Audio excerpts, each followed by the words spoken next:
oui, ce soir, ouvrir la parole et parler de Gédéon. Gédéon, c'est quelqu'un que nous connaissons bien, ou peut-être un peu moins bien, parce qu'on est peut-être plus jeune dans la foi. Vous pouvez déjà ouvrir votre Bible dans le livre des Juges, au chapitre 6. Et en introduction, ce passage évoque beaucoup de choses pour moi, mais je voudrais qu'on puisse considérer une chose, c'est que quand parfois dans nos cœurs, eh bien, des situations sont difficiles, lorsque nos cœurs vacillent, parce que la vie ne nous épargne pas, eh bien, nous connaissons des hauts et des bas, et là, il n'y a pas de débat, si je peux parler ainsi, parce que dans nos vies, eh bien, il faut reconnaître que bien que nous soyons chrétiens, eh bien, il y a des moments où on est plutôt dans le creux de la vague. L'homme sans Dieu, en attendant, eh bien, lui, il fait de son mieux. Il fait de son mieux et le moins qu'on puisse dire, c'est que même s'il y met toute sa force, son énergie, oui, toute sa volonté en tout cas, eh bien, c'est toujours sans garantie de résultat.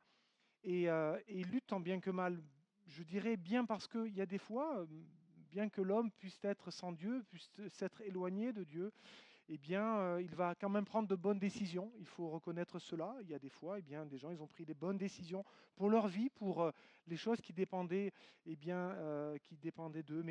Mais je dis bien et mal parce qu'il y a des fois, eh bien, sans l'éclairage de Dieu sur nos vies, sur notre existence, eh bien, nous sommes soumis, j'ai envie de dire, aux aléas climatiques, aux aléas de la vie, et nos décisions ne sont pas les bonnes. J'ai bien souvent l'impression que si on regarde parfois à une échelle un peu plus haute encore, eh bien, même quand l'homme pense avoir inventé quelque chose de bien, lorsqu'il pense avoir fait un pas pour réduire son impact sur l'environnement ou quoi, en fait, on s'aperçoit que les dégâts sur l'environnement sont pires encore que ce qui se faisait avant.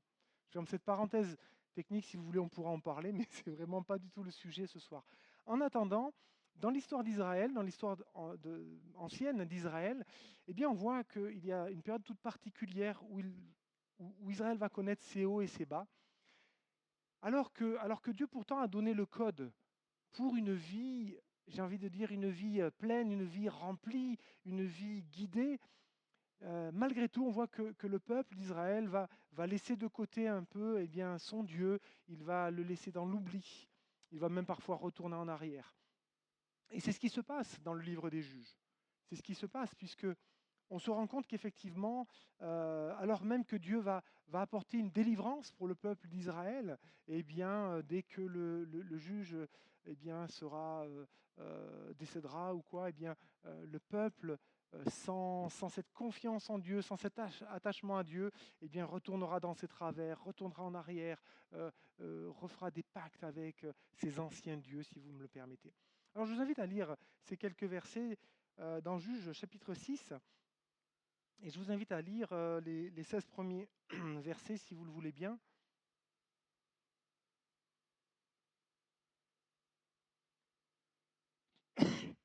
Pardon. Alors, Juges chapitre 6, il nous est dit que les enfants d'Israël firent ce qui déplaît à l'Éternel, et l'Éternel les livra entre les mains de Madian pendant 7 ans. La main de Madian fut puissante contre Israël. Pour échapper à Madian, les enfants d'Israël se retiraient dans les ravins des montagnes, dans les cavernes et sur les rochers fortifiés. Quand Israël avait semé, Madian montait avec Amalek et les fils de l'Orient, et il marchait contre lui. Il campait en face de lui, il détruisait les productions du pays jusque vers Gaza, et il ne laissait en Israël ni vivre, ni brebis, ni bœufs, ni ânes. Car ils montaient avec leurs troupeaux et leurs tentes, et ils arrivaient comme une multitude de sauterelles. Ils étaient innombrables, eux et leurs chameaux, et ils venaient dans le pays pour le ravager. Israël fut très malheureux à cause de Madian, et les enfants d'Israël crièrent, et j'ai envie de dire enfin, à l'Éternel. Lorsque les enfants d'Israël crièrent à l'Éternel au sujet de Madian, l'Éternel envoya un prophète aux enfants d'Israël, et il leur dit, ainsi parle l'Éternel, le Dieu d'Israël. Je vous ai fait monter d'Égypte, et je vous ai fait sortir de la maison de servitude. Je vous ai délivré de la main des Égyptiens et de la main de tous ceux qui vous opprimaient. Je les ai chassés devant vous, et je vous ai donné leur pays. Je vous ai dit, je suis l'Éternel, votre Dieu. Vous ne craindrez point les dieux des Amoréens dans le pays desquels vous habitez. Mais, vous n'avez point écouté ma voix.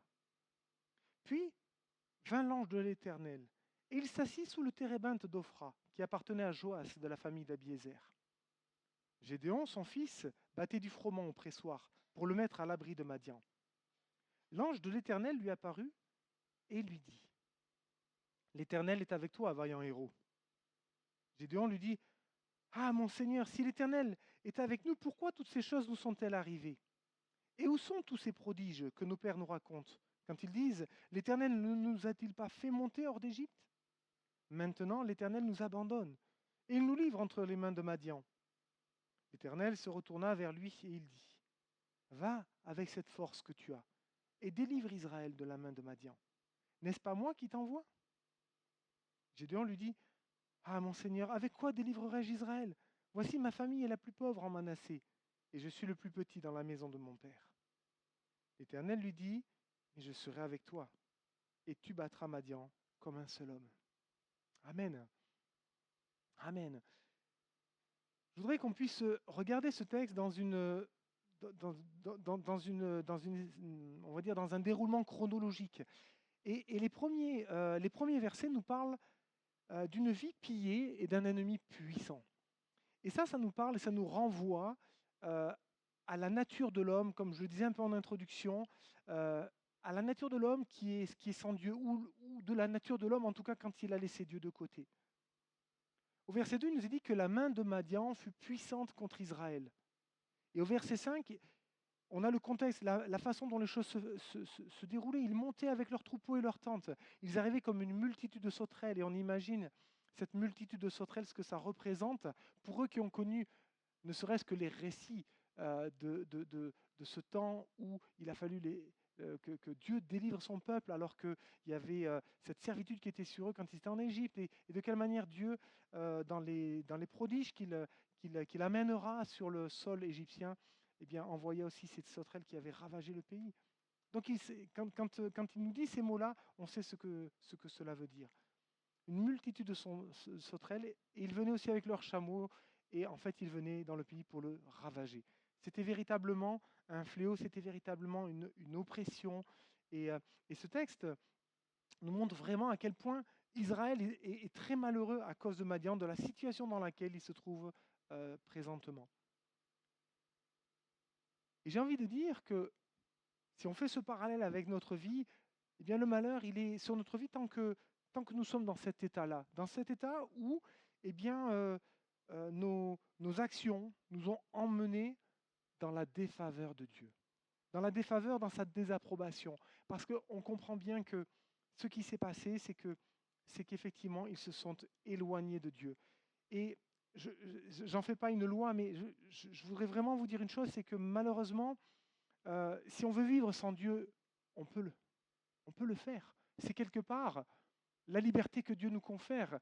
Je dirais que nous avons ce choix à faire de nous approcher du Seigneur, de rechercher sa face et de trouver sa grâce. Mais ce n'est pas ce que je dis de faire. Mais la réalité, c'est que quand le peuple choisit de s'éloigner, eh bien, Dieu, à un moment donné, dit, vous voulez vivre sans moi? Vous voulez vivre loin de ma protection, loin de cette relation? Faites. Vous verrez que ce n'est pas le meilleur pour votre vie. C'est le premier point, une vie vraiment pillée et un ennemi puissant. Et ça nous renvoie bien sûr aussi à la réalité de l'homme sans Dieu, lorsque nous considérons de quelle manière eh bien, nous sommes à la merci de Satan, de quelle manière il a cette emprise sur nous tant que le péché demeure eh bien, dans nos vies. Mais il y a quelque chose qu'il faut mettre en évidence, c'est qu'il y a quelque chose dans le cœur de l'homme, il y a dans sa nature quelque part. Alors bien sûr, on pourrait dire que certains le sont plus que d'autres, mais il y a dans la nature propre de l'homme une forme de résistance. Une résistance, parfois, elle peut être active, elle peut être dans la confrontation, mais ce n'est pas toujours le cas. Mais il y a dans la nature de l'homme eh bien, une certaine capacité à résister, et parfois c'est par l'évitement. Et on s'aperçoit que dans cette phase-là, Israël ne peut pas brandir sa grande force. Il ne peut pas se confier dans une grande force, mais on est plutôt dans l'évitement. Face à ces difficultés, vous voyez, quand ces difficultés se présentent, l'homme naturel, il est capable de serrer les dents. Et vous avez tous, je suis persuadé, en mémoire, soit dans vos propres attitudes, quand parfois, eh bien, soit parce qu'on ne connaissait pas Dieu, eh bien, on a été confronté à des situations, on a entendu le témoignage de Johnny, il y a plusieurs façons de réagir. Il y a des fois, on serre les dents, on dit tant pis, ça va passer, on va baisser, comme on dit, on va courber les chines, et on va avancer coûte que coûte, et on va continuer à mettre un pied devant l'autre. C'est pas facile. Mais il y a cette forme de résistance. On va parler de résilience. Et ça peut être pour une personne comme même pour un peuple. Il y a des peuples dont on pourrait dire qu'ils sont très résilients. Face à l'adversité, ce que ce texte nous apprend, c'est que Israël eh bien, a été amené eh bien, à agir dans une forme de résilience. Une forme de résilience, c'est le verset 2 qui nous dit que pour échapper à Madian, les enfants d'Israël se retiraient dans les ravins. Je ne sais pas si vous connaissez l'île de la Réunion, certains peut-être. Et, et effectivement, on trouve bizarre parfois de voir que dans ce qu'on appelle des ravines, qui sont même plus que cela, parfois il peut y avoir des dénivelés de 500, 600, 800 mètres, au fond des ravines, on trouve des villages. Pas de soleil, peut-être 1 heure par jour, le temps que ça passe entre, vous voyez, dans l'enchevêtrement des montagnes. Mais on se dit, mais pourquoi est-ce que les gens sont allés là-bas?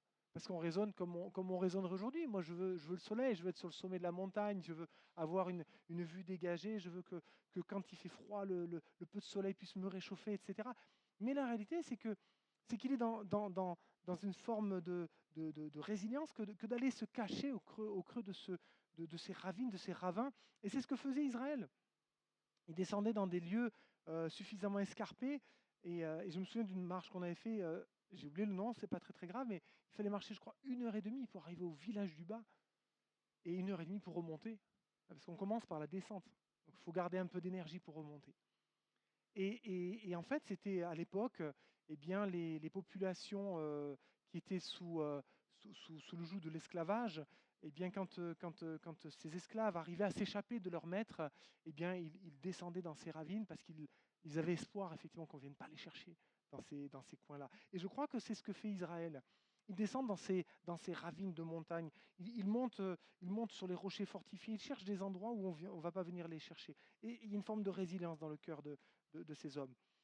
Et c'est normal parce que, on l'a lu au verset 5, le problème il est grand parce que on sent bien que le peu qu'ils peuvent avoir, qu'ils sont capables d'emporter, s'ils étaient restés sur le lieu où ils étaient, eh bien en fait, et oui, Madian aurait saisi le peu de richesse. Et j'ai envie de faire là encore ce parallèle dans nos vies. Il y a des fois, on va avoir des attitudes comme cela, où on se dit, mais le peu qui me reste, je vais le mettre à l'abri, je vais préserver ma ressource, je vais brandir le poing, ou au contraire, je vais chercher l'évitement pour essayer de garder le peu que je peux avoir. Concernant Gédéon, c'est la même chose. Lui aussi, il ne nous est pas spécialement dit qu'il est parti se mettre à l'abri sur des rochers, dans des ravines, mais lui, ce qui compte pour lui, c'est quand même d'avoir un petit peu de quoi manger pour assurer la survie de sa famille. Et lui, il a un petit cœur un petit peu ingénieux. Alors il se dit, c'est la saison des moissons, Madian va arriver, ils vont descendre vers nous au moment où on sera là dans les moissons, où on sera en train de battre le grain, etc., dans les prairies, etc. Et donc lui, son idée, c'est de se dire, ben non, je vais mettre la récolte à l'abri. Pour ça, il faut que je me cache, mais j'ai besoin d'être vraiment caché, alors pas très très loin de ces champs. Qu'est-ce qu'il pense? Il se dit, ben, je vais aller au pressoir. Ils vont pas venir me chercher au pressoir, parce que c'est pas la saison des vendanges. Donc du coup, le pressoir, c'est pas mal. Et il est là dans son cocon. C'est sa façon à lui de ne pas s'exposer, au danger. Et en fait, son attitude, elle est louable. Mais ce qu'on voit surtout, c'est que dans cette période-là, eh bien, le peuple, dans toutes ces années, il est plutôt en mode survie. Il ne vit pas pleinement ce qu'il devrait vivre, bien évidemment, parce que Dieu a autre chose pour son peuple. Mais son attitude l'a tellement éloigné de Dieu qu'aujourd'hui, il est là, il est sous la servitude. Et je voudrais maintenant qu'on puisse regarder quelque part cette bonne réaction. Et vous l'avez lu autant que moi au verset 6. Les enfants d'Israël crièrent à l'Éternel. C'est souvent dans ces extrémités-là qu'on finit par s'en remettre à Dieu. Et vous savez les uns les autres de quelle manière, chacun pour notre part, quelles que soient nos histoires tellement différentes, mais qui nous ont amenés à nous approcher du Seigneur, qui nous ont amenés à un moment donné prendre cette décision, à crier à lui, eh bien, il y a différentes extrémités. Pour l'un, c'était la maladie, l'extrémité peut-être, il était aux portes de la mort. Pour un autre, voilà. On va avoir chacun notre histoire. Et puis parfois, c'est quelque chose d'assez flagrant, d'assez violent. Puis parfois, c'est un point de pivot qui sera bien sûr beaucoup moins spectaculaire. Et ce n'est pas un problème. Mais dans tous les cas, à un moment donné, il y a ce point de pivot, il y a ce basculement où on se dit, mais face à une situation, qu'est-ce que je vais faire de ma vie? Dieu étant révélé là, sous mes yeux, et à un moment donné, on va prendre cette bonne décision. Alors bien sûr, eux, ils ont cette expérience des années passées. 7 ans auparavant, ils étaient dans une autre situation. Si on regarde le temps avant ces 7 ans, eh bien, une génération, ils se souviennent très bien de ce que pouvait être leur vie passée. Mais ils ont crié à Dieu et ils vont revenir à leur Dieu. Et je voudrais qu'on regarde de quelle manière Dieu va entendre le cri de son peuple et de quelle manière il va se révéler. C'est les versets 8 à 10 où on voit de quelle manière Dieu va se révéler. La première chose qui est importante, je crois, c'est de réaliser que Dieu va leur envoyer un prophète. Et le prophète, la première des choses, c'est que c'est quelqu'un qui vient de la part de Dieu. Ça, c'est la base. Sinon, c'est un faux prophète et on va le mettre de côté. Le prophète, c'est quelqu'un qui vient de la part de Dieu. Et le prophète, dans la parole de Dieu, bien souvent, il a deux rôles essentiels. On pourrait peut-être lui en trouver d'autres. Mais le premier, c'est être annonciateur quand il s'agit effectivement de révéler une situation, d'apporter un éclairage particulier. C'est quelque chose, c'est comme une parole de connaissance, c'est comme quelque chose qui vient et qui vient amener effectivement quelque chose de nouveau. Et puis, il y a un deuxième rôle qui est le rôle répétiteur. Là, on voit que Dieu envoie un prophète vers son peuple. Et c'est ce rôle répétiteur dans lequel il se trouve, parce que il nous est dit qu'il va rappeler les œuvres de Dieu avant, de manière préalable à la venue de l'ange de l'Éternel. Et cette image-là, elle est symbolique, mais on retrouve en fait ce qui va se produire du temps de Jésus, où en fait, quelqu'un va venir préalablement à Jésus, Jean-Baptiste, Jean le Baptiste, celui qui baptisera les gens qui porteront ce fruit de repentance. Eh bien, Jean est venu de manière préalable à la venue de Jésus, le Messie, celui qui devait venir in fine. Mais Jean est celui qui va venir, qui va annoncer le salut, qui va annoncer ce baptême de repentance, qui va préparer le chemin de celui qui devait venir, Jésus le Messie. Et là, c'est un petit peu la même chose. On retrouve ce schéma que Dieu eh bien, veut nous amener à réaliser. Parce que dans la réalité, il y a toute une symbolique derrière cela. En fait, ce prophète, qu'est-ce qu'il fait? Il vient rappeler les faits, il vient rappeler ce qui s'est passé dans le passé. Et qu'est-ce qui nous permet aujourd'hui, nous, de nous rappeler ce qui s'est passé dans le passé, qui est Dieu, ce qu'il fait, ce qu'il est? C'est la parole de Dieu. Et cela nous ramène à une chose, c'est que souvent, en fait, il va falloir à un moment donné être exposé à la parole de Dieu pour à un moment donné faire cette rencontre du Seigneur. Et c'est pour ça qu'il nous est donné cette lettre de mission, aller par tout le monde, prêcher la bonne nouvelle. C'est ce que nous faisons, c'est ce à quoi nous nous conformons, parce que c'est évident qu'il nous faut prêcher la parole, et lorsqu'on prêche la parole, le Seigneur vient toucher les cœurs, et il vient se révéler, lui, en personne. Alléluia. Je pense, quand on parle de témoignage, je me dis, mais oui, pourtant, moi j'étais dans nos campagnes, là, dans le Médoc, là-haut, je suis allé au catéchisme, et j'ai entendu la Bible qui était annoncée, on va dire, du pupitre, ou qui était annoncée de par le catéchisme, etc. Et je me dis, pourtant, Seigneur, c'était ta parole, mais je ne t'ai pas rencontré. Et c'est pour cela, je crois que on peut être n'importe qui et raconter la Bible, voilà. Mais ce que Dieu nous donne, c'est de le révéler lui, d'amener les gens à comprendre qui il est et ce qu'il est. Parce que s'il n'y a pas cette révélation, il y a des tas d'érudits, vous savez, il y a des gens qui sont vraiment très très instruits de la parole de Dieu, mais qui ne croient nullement en Dieu. Ils peuvent avoir des thèses, des licences en théologie ou quoi, mais ils n'ont pas fait cette rencontre avec le Seigneur. C'est pour cela que je crois que la parole de Dieu, il faut qu'elle soit lue, prêchée, il faut qu'elle soit enseignée. Et puis, à un moment donné, vient le temps de la rencontre. Et on pense à nos enfants. On pourrait dire, ah ouais, mais vous faites de l'endoctrinement. Non, on fait juste de la de la mise en lumière. La parole de Dieu, si elle n'est pas prêchée, ce n'est pas les panneaux 3 mètres par 4 qui vont nous l'enseigner, c'est sûr.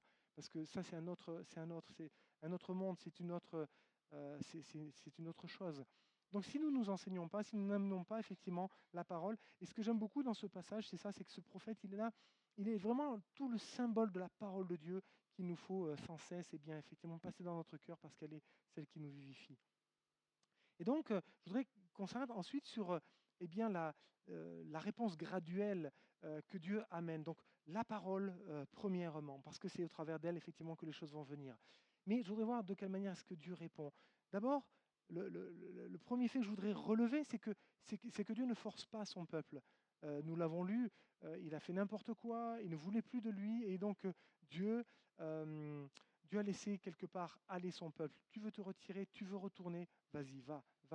Parce que quelque part, si on veut se retirer, malheureusement, on a des exemples de gens qui ont voulu à un moment donné se retirer parce qu'ils ont fait des choix, parce qu'il y avait peut-être des choses dans leur vie qui étaient de nature à les amener à prendre cette décision. Et pour un temps, ils se sont éloignés. Donc, quelque part, c'est ce que nous montre aussi ce passage. Quelque part, Dieu ne va pas nous forcer. Et donc, au verset 1er, il nous dit, l'Éternel les livra entre les mains de Madian pendant 7 ans. C'est quelque chose qui, parfois, quand j'étais jeune converti, m'interpellait. Quand je lisais des passages comme ça, je dis, mais Seigneur, pourquoi tu ne les as pas obligés à rester là? Parce que tu sais qu'ils vont se faire du mal. Et qu'est-ce qu'on est capable de se faire du mal?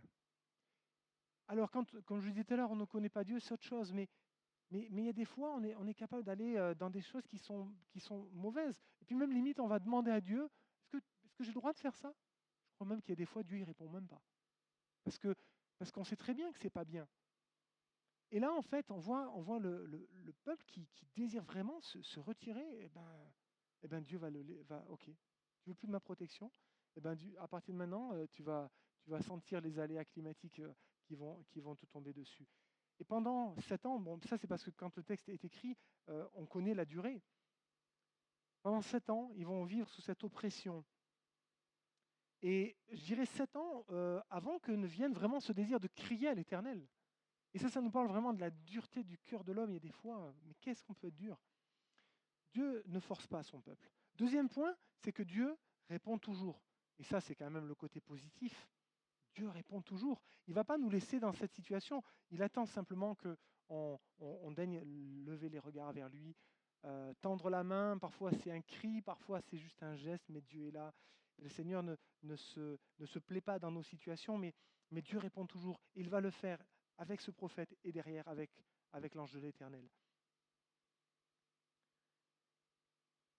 Troisième point, la nécessité de, quelque part, donc, comme je disais tout à l'heure, de rappeler l'histoire j'ai envie de dire, dans le fait de rappeler l'histoire passée, j'y vois le fait de révéler les cœurs, de révéler ce qui s'est passé.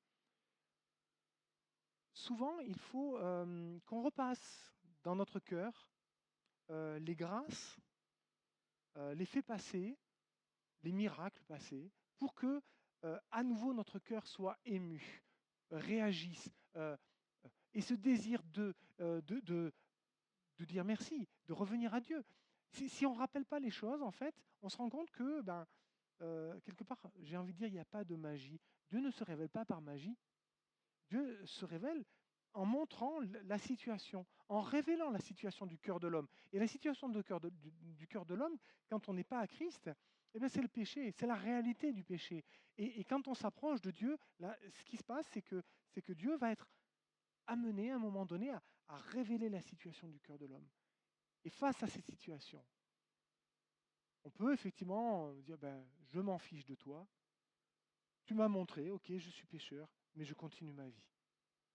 Il y en a, c'est comme ça peut-être. Mais moi, je me souviens de ce temps, de ce jour où à un moment donné, devant la réalité de mon péché révélé, eh bien, mon cœur est brisé et je pleure sur ma vie parce que je réalise quelle est la situation. Et c'est ce que Dieu a fait quand il rappelle les choses à son peuple, c'est au travers de ce prophète, c'est dire, mais je vous rappelle que je vous ai fait sortir, je vous ai ramené à la vie, je vous ai ramené de cette situation dans laquelle vous étiez. Il faut vraiment que la lumière soit faite sur le contexte, sur la situation qui nous touche, dans laquelle nous sommes. Parce que si en fait, on pourrait dire, non, mais tout ce qui compte, c'est de revenir à Dieu. Non, mais c'est pas grave ce qui s'est passé. Oui, mais à un moment donné, si tu as besoin de te repentir de ces choses-là, Dieu ne te fera pas faire l'économie de la repentance. Amen. Et donc, du coup, dans cette situation-là, eh bien, Dieu se révèle, il ramène nos cœurs dans cette réalité de la repentance et du salut. Dans notre texte, le prophète, donc, il rappelle cette œuvre. Il dit au peuple, il dit, je vous ai fait, il parle de la part de Dieu, il dit, je vous ai fait monter, je vous ai fait sortir, je vous ai délivré, je vous ai dit, je suis l'Éternel, votre Dieu. Et c'est important de réaliser le chemin que nous avons pu parcourir les uns ou les autres. Nous qui sommes parfois au Seigneur depuis longtemps, il y a des fois, on prend une routine et on oublie un petit peu le chemin par lequel nous sommes passés. Dans ce texte, il nous est parlé d'une consigne, c'est-à-dire dans ce rappel, c'est juste la fin de ce verset, il y a une consigne que Dieu donne pour que Dieu avait donné, si on parle justement par rapport à ce texte, que Dieu avait donné, Dieu avait dit, ne craignez pas les dieux des Amoréens. Et ça, c'est la consigne. Et ce que nous dit ce texte, c'est que cette consigne, elle n'a pas été respectée. Et c'est pour ça, il nous est dit, vous n'avez point écouté ma voix. Et c'est là que du coup, on comprend le mécanisme du déclin. Parce que si Dieu nous donne une consigne et que nous ne la respectons pas, que nous ne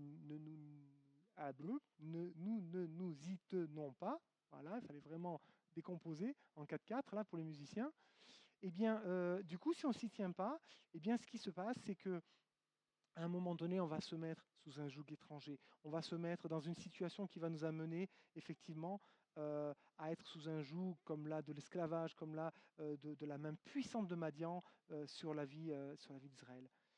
L'étape d'après, c'est l'envoyé. Parce que tout ça, ça prépare quoi? Ça prépare le fait que l'envoyé doit arriver dans cette situation précise. Et donc, il nous est parlé de l'ange de l'Éternel lui-même. Quand il nous est parlé de l'ange de l'Éternel, on parle souvent que c'est une théophanie. C'est-à-dire que c'est Dieu lui-même qui se présente à son peuple sous une forme. Je pense que c'est dans ce sens-là en fait qu'il y a cet effet d'image, l'ange de l'Éternel. Parce que qui pourrait vraiment voir Dieu? Donc c'est une révélation de la personne de Dieu au travers de cette image-là. Il nous dit, puis vint l'ange de l'Éternel. Et ça, c'est le but ultime. C'est-à-dire que quel que soit ce qui va se passer, à un moment donné, si on revient à Dieu, si Dieu nous ramène à cette évidence, c'est pour que nous puissions le rencontrer, lui. Et concernant le salut, eh bien, je dirais il n'est nullement possible qu'il en soit autrement. C'est Dieu lui-même qui vient se révéler à nous. Vous voyez, parfois, l'homme cherche à inventer son propre plan de salut. Et il y a 1000 façons de le faire.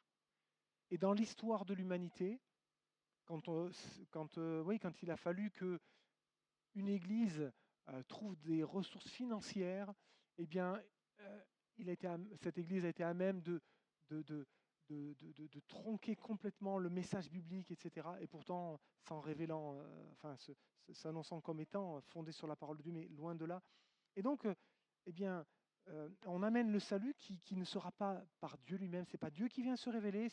Eh bien, il y a un intermédiaire premièrement, et puis si tu payes bien cher à cet intermédiaire, alors tu auras accès au ciel et tu seras sauvé. Et ça, c'est tellement triste. C'est un exemple que je prends, mais il y en a d'autres comme cela. Il nous faut vraiment réaliser qu'il est nécessaire que Dieu lui-même se révèle à nous, se révèle à notre cœur. Et c'est ce qu'il a fait. Cet ange de l'Éternel s'est révélé à Gédéon dans ce moment-là. Je ne connais pas l'histoire de Gédéon. Je veux dire, avait-il déjà eu une visitation comme ça? Je ne sais pas. J'aurais tendance à dire que non, parce que vu le contexte de l'époque, ce que nous dit ce texte, c'est que, ok, ils connaissent les histoires du passé, mais il n'est pas parlé vraiment d'une rencontre, il n'est pas parlé de, voilà, il avait connaissance qu'il y avait cette histoire passée, que cette histoire était pourtant venue jusque très proche, mais en attendant, ils sont dans une situation et ils ne comprennent pas cette situation dans laquelle ils sont par rapport à ce qui s'est passé dans le passé. Je pense qu'il n'y a pas eu pour Gédéon l'occasion un jour ou l'autre d'avoir eu une telle visitation. Mais pourtant, là, c'est ce que Dieu va faire. Il va venir visiter Gédéon. Et ce que j'aime aussi, c'est que, et c'est le point suivant, c'est que, vous Oui, quand je parle de quelque chose de graduel, à un moment donné, Dieu, il vient se révéler dans notre dimension. Et c'est là toute l'œuvre de Jésus-Christ à la croix. C'est l'œuvre de la naissance de Jésus jusqu'à la mort à la croix et jusqu'à la résurrection. C'est que Dieu est venu dans notre dimension. Et c'est ce que fait l'ange de l'Éternel dans ce texte. On voit de quelle manière il vient sur le terrain. Il vient sur la propriété de Gédéon. Il nous est dit que, il nous est dit que voilà, il s'assied sous le térébinthe d'Ophra qui appartient à Joas de la famille d'Abiézer. Il vient vraiment sur son terrain. Et lui, Gédéon, c'est le fils. C'est le fils de Joas. Il est là. Et qu'est-ce qu'il fait? Il battait du froment, il est au pressoir, il est vraiment dans sa partie cachée. Comme je disais tout à l'heure, ce pressoir, c'est vraiment une zone où, bon voilà, il se sentait en sécurité, c'est vraiment son terrain. Et bien quand Dieu vient nous chercher, il vient nous chercher sur notre terrain. Alors, peut-être que c'était bien que l'ange de l'Éternel ne se soit pas présenté dans le pressoir, à côté vraiment de Gédéon, parce que je pense qu'en fait, il aurait fait une syncope et il n'aurait pas pu se servir de son serviteur. Mais la réalité, c'est que il est venu là, sous ce térébinthe. Et ce térébinthe, c'est toute une image aussi de ce lieu où Dieu veut nous rencontrer. Ce lieu qui nous est, alors je veux dire, familier. Là, Gédéon, c'est notre cœur, c'est notre vie. Gédéon, il connaît, c'est son térébinthe. Le térébinthe, vous savez, c'est un arbre qui n'est pas forcément très grand. C'est pas un cèdre, mais c'est un arbre qui porte son fruit en sa saison, bien sûr, mais qui est là aussi, qui apporte de l'ombre et qui est assez fourni en partie basse. Et donc, j'imagine que c'était usuel de venir là, et puis il y a cette espèce de petit cocon là. Et l'ange de l'Éternel, il est là, et je pense que c'est quand Gédéon sort qu'à un moment donné, hop, il voit l'ange de l'Éternel. Dieu vient dans notre dimension et c'est tellement nécessaire. C'est tellement nécessaire parce que si Dieu ne vient pas nous rencontrer, s'il reste dans son ciel, s'il pourvoit un salut qu'on ne saurait imaginer, comment pourrait-il amener effectivement nos vies à être rachetées si ce n'était par le sacrifice de Jésus à la croix? C'était tellement nécessaire. Ce même Dieu qui s'est révélé, qui s'est révélé à Gédéon, c'est un peu celui aussi qui se révèle par exemple à Saul de Tarse. De quelle manière effectivement Dieu va se révéler à lui? Il vient dans sa dimension. Tu es là, tu es dans une démarche là. Vous savez, il est vindicatif, il est violent. Il est dans cette démarche-là, Saul de Tarse. Et là, en fait, Dieu vient le chercher. Donc lui, c'est plutôt très violent. C'est plutôt très violent. Et donc, à cette forme, à cette nature de cœur de Saul de Tarse, eh bien, quand Jésus va se révéler à lui, instantanément, il va perdre la vue. Et j'ai envie de dire, c'est cette réponse aussi que Dieu il a adaptée à la situation. Et donc vient enfin cette rencontre. Oui, l'ange de l'Éternel, il lui est apparu et il a commencé par lui parler. Verset 12, il dit, l'ange de l'Éternel lui est apparu et lui dit, l'Éternel est avec toi, vaillant héros. Et j'ai envie de dire, est-ce que nous savons où est-ce que Dieu veut nous rencontrer? Nous nous souvenons, si bien sûr nous sommes à Christ, où est-ce que Dieu nous a véritablement rencontrés? Ce jour-là, pour moi, c'était dans une voiture. Il y avait une chanson qui passait, et ces paroles qui étaient chantées m'avaient vraiment percuté. Mais pour quelqu'un qui peut-être ne connaît pas le Seigneur, est-ce que tu sais où Dieu veut te rencontrer? Je crois que c'est là, c'est ce soir, c'est peut-être en pleine journée, pour ceux qui écouteront ce message. Le Seigneur veut te rencontrer, et il veut te rencontrer là où tu te trouves. Sa parole est là pour le révéler lui, pour t'amener à cette rencontre et pour que tu cèdes quelque part à son amour, à sa volonté vraiment de te rencontrer et de racheter ta vie. Et donc un dernier point, je dirais que, et ce sera un peu comme une forme de conclusion, un Dieu qui t'appelle, et c'est ça qui est important, c'est de comprendre, de réaliser que Dieu nous connaît si parfaitement. On pourrait continuer à décortiquer bien sûr ce passage. J'ai failli mettre mon chrono, mais vous voyez, j'ai oublié d'appuyer sur le bouton, c'est comme ça. Je ne sais pas trop si j'étais trop long, j'espère pas en tout cas. Euh, Dieu nous appelle, Dieu veut venir nous chercher, euh, Dieu s'annonce au travers de sa parole, et quelque part il a cette punchline pour notre ami, c'est-à-dire une phrase qui vient nous percuter, et c'est ce qu'il fait. Et quand il va parler, à Gédéon, il lui dit, mais mais l'Éternel est avec toi, vaillant héros. Et je ne suis pas sûr, je suis vraiment pas sûr que Gédéon, dans la position dans laquelle il est, se sente comme un héros. Parce que justement, il sera capable de rappeler les propos du prophète. Il sera capable de dire, mais oui, il y avait des héros, il y a eu des héros, etc. Et donc, mais tu m'appelles vaillant héros? Et je crois que dans ce moment-là, le Seigneur, il essaye de le percuter parce que ce dont souffre Gédéon, c'est quand même peut-être un syndrome d'humilité excessive. Alors il vient le chercher pour lui dire, mais non, mais c'est toi que j'appelle, c'est toi. Il y a pourtant ce gros doute, hein. Il ne se considère pas du tout comme un héros. Et Dieu va l'interpeller, Dieu est avec toi, et ce qui est vraiment surprenant, c'est que Gédéon va dire, mais si tu étais avec nous, ce n'est pas la bonne phrase. Je te parle, je suis Dieu, je te parle, je te dis, Dieu est avec toi, je suis avec toi. Il dit, mais si tu étais avec nous. Mais en fait, cette façon de s'effacer, c'est de l'humilité, c'est sûr que c'est très positif, c'est très bien, parce qu'on sait très bien que Dieu veut se servir de ses instruments dans l'humilité. Mais n'empêche que, eh bien, lui, le renvoi, il veut se dégager quelque part. Alors, on a lu jusqu'au verset 16, vous avez vu de quelle manière, en fait, il va rentrer dans des objections. Euh, objections pour ne pas répondre quelque part à cet appel.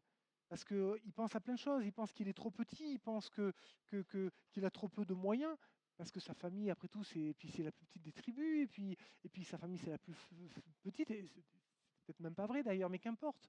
Il est vraiment dans cette attitude-là. Et nous aussi, on a des objections. On se sent trop petit, on se sent avec trop peu de moyens, pas de capacité. On pense à ça. On se dit, voilà, mon passé, il est trop lourd. Mon passé, il est trop lourd. Je rebondis sur le témoignage de Johnny. Mon passé, il est trop lourd. Comment pourrais-je servir Dieu? C'est pas possible. On a beaucoup d'objections. Trop petit, alors on veut penser à David. Parce que David, au milieu de ses frères, c'est pas lui qui était le plus remarquable. Quand ils étaient tous alignés, hein, on se souvient, hein, le plus grand, voilà.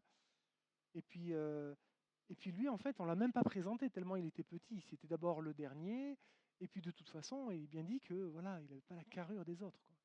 Et puis c'était pas un guerrier. Voilà. Il avait l'habitude de se battre avec les animaux, mais c'était pas un guerrier. Là, on cherchait un guerrier, on cherchait un roi, un grand roi. Non. Dieu nous montre que c'est souvent dans cette forme de petitesse que Dieu veut aller puiser ses serviteurs. Parce que si moi je suis petit, alors eh bien, j'ai pas le choix que de lui faire confiance à lui qui est grand. Amen. Et c'est pour ça qu'en fait, il vient chercher ce petit homme, ce petit Gédéon que j'aime tant. Trop peu de moyens. Ouais, trop peu de moyens. Dieu n'a pas besoin de nos moyens, mais il a juste besoin qu'on accepte d'utiliser les siens. Hein, je le redire, il n'a pas besoin de nos moyens quelque part. Il a juste besoin qu'on accepte d'utiliser ses moyens, lui. Et c'est là que Dieu eh bien, veut se glorifier. Et puis, comme je disais tout à l'heure, un passé trop lourd, hein, on pense à Paul, puis à tant d'autres qui étaient vraiment des cœurs durs. Alors Gédéon, il va formuler ses objections, il va formuler ses objections face à son élection, si vous me permettez l'expression. Dieu a choisi Gédéon, mais Gédéon, lui, il ne s'est pas choisi. Mais pourtant, Dieu l'a choisi. Et donc, du coup, c'est pour ça qu'il est dans l'objection par rapport à tout cela. Et je note qu'au milieu de ces objections, en fait, il rappelle, comme je disais tout à l'heure, les paroles du prophète relatives à ce passé sous protection divine. Et ça, c'est ce qu'il nous faut. C'est-à-dire qu'à un moment donné, tu peux avoir des objections ce soir par rapport à ce que Dieu t'appelle à être dans sa maison, dans cet appel qu'il a pour toi, dans le service ou quoi. Tu as des objections, mais face à cela, rappelle-toi la parole de Dieu. Rappelle-toi la parole de Dieu. Rappelle-toi la parole de Dieu. C'est ce qu'a fait Gédéon, même si effectivement il est dans l'objection, il rappelle finalement qu'il connaît la parole de Dieu. Et pour nous ce soir, retenons simplement cette parole de Dieu qui nous est annoncée. Soyons dans l'action pour que Dieu, qui nous appelle à être dans cette action telle qu'il le fait, il nous dit, mais n'est-ce pas moi qui t'envoie? N'est-ce pas moi qui habite dans ton cœur? N'est-ce pas moi qui veut t'amener à accomplir mes desseins? Amen.